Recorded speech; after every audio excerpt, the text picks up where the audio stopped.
Halo Sobat Konten Media, bertemu kembali dengan saya Kevin. Di video kali ini kita akan membahas tentang salah satu dokumen penting yang digunakan ketika Sobat Konten Media ingin melamar pekerjaan, yaitu CV atau Curriculum Vitae. Lebih lengkapnya kita akan membandingkan dua jenis CV yang umum digunakan ketika melamar kerja. Sebelum itu mari kita bahas tentang apa itu CV secara umum. Secara umum, CV adalah sebuah dokumen yang digunakan untuk memberikan gambaran singkat mengenai latar belakang, pendidikan, pengalaman kerja, keterampilan, dan pencapaian seorang kepada perekrut. Biasanya CV digunakan dalam proses pencarian kerja atau ketika seorang ingin melamar posisi tertentu. Tujuan utama CV adalah untuk memberikan informasi yang jelas dan ringkas kepada perekrut tentang kualifikasi dan kemampuan yang dimiliki oleh kandidat. Lalu secara umum, isi dari CV itu apa aja sih? Isi dari CV bisa bervariasi, tergantung pada kebutuhan dan tujuan dari orang yang membuatnya. Tapi ada beberapa informasi umum yang biasanya terdapat dalam CV, yaitu satu, informasi pribadi yang berisikan nama lengkap, alamat, nomor telepon, alamat email, dan informasi kontak lain yang dapat dihubungi tentunya, semisal LinkedIn maupun sosial media lainnya bila diperlukan. Kedua, pendidikan. Dalam kolom pendidikan ini biasanya berisikan riwayat pendidikan formal dan non-formal, termasuk gelar yang diperoleh, kemudian nama institusi, dan tahun kelulusan. Kemudian yang ketiga, pengalaman kerja. Dalam kolom pengalaman kerja biasanya berisikan daftar pengalaman kerja sebelumnya, yang di dalamnya berisikan nama perusahaan, kemudian posisi yang dipegang, tanggung jawab dari pekerjaan tersebut, dan tanggal keluar serta alasan kenapa keluar dari perusahaan sebelumnya. Yang keempat, keterampilan.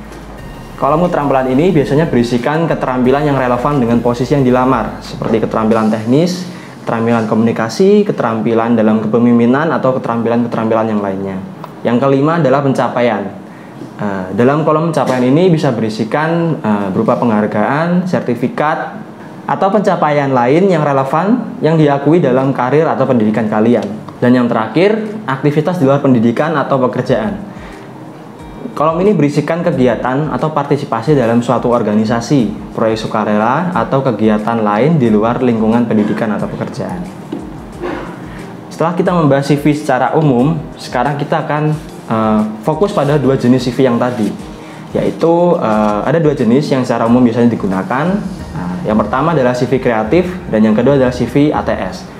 Kedua CV ini sebenarnya berisikan informasi yang sama, tetapi dalam penulisannya memiliki pendekatan yang berbeda. Yang pertama adalah CV kreatif. CV kreatif adalah jenis CV yang dirancang dengan tampilan visual yang menarik dan unik. Karena CV ini menggunakan desain grafis, warna, dan elemen visual lainnya untuk menampilkan informasi secara menarik. CV kreatif sering digunakan oleh para profesional kreatif seperti desainer grafis, seniman, dan lain-lain yang ingin menunjukkan keterampilan dan kreativitas mereka. CV kedua adalah CV ATS atau Applicant Tracking System. CV ATS adalah jenis CV yang dirancang dengan mempertimbangkan penggunaan sistem perangkat lunak ATS yang sering digunakan perusahaan untuk menyaring CV dari pelamar. CV ini lebih terfokus pada isi teks dan struktur yang mudah diurai oleh algoritma ATS. CV ATS sangat menghindari penggunaan elemen visual yang kompleks dan lebih disarankan menggunakan format yang sederhana dan terstruktur. Lalu, ada nggak kelebihan dan kekurangan dari kedua CV tersebut?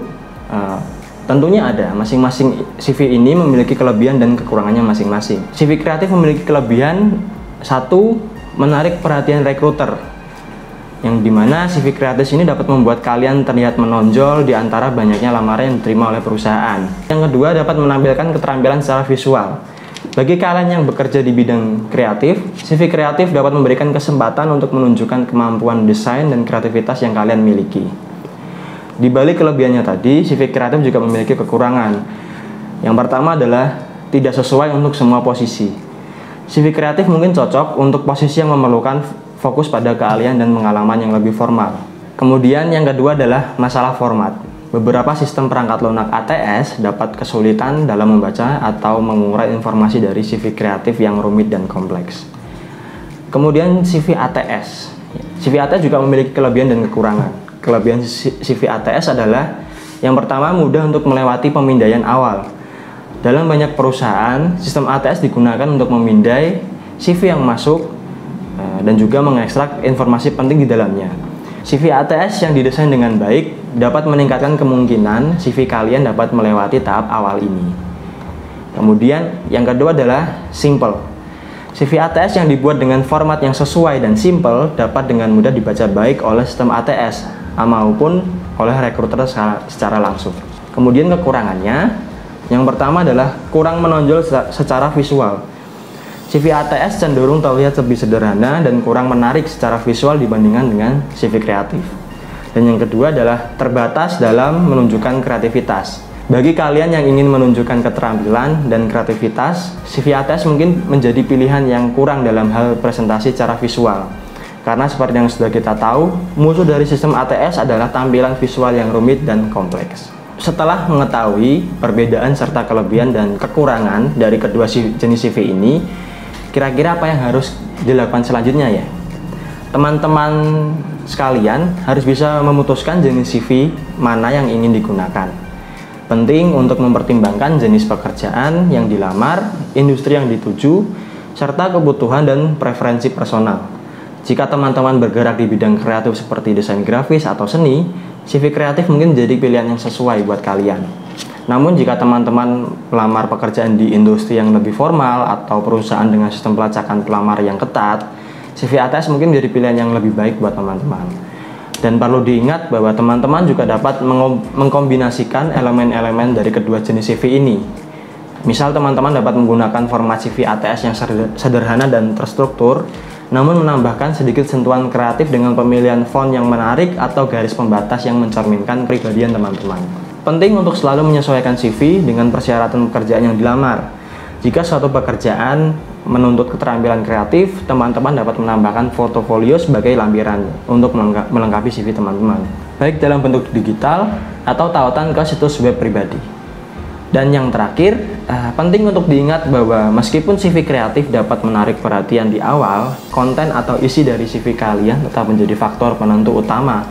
Pastikan CV kalian mencakup informasi yang relevan, jelas, dan terstruktur dengan baik, terlepas dari CV apa yang teman-teman pilih.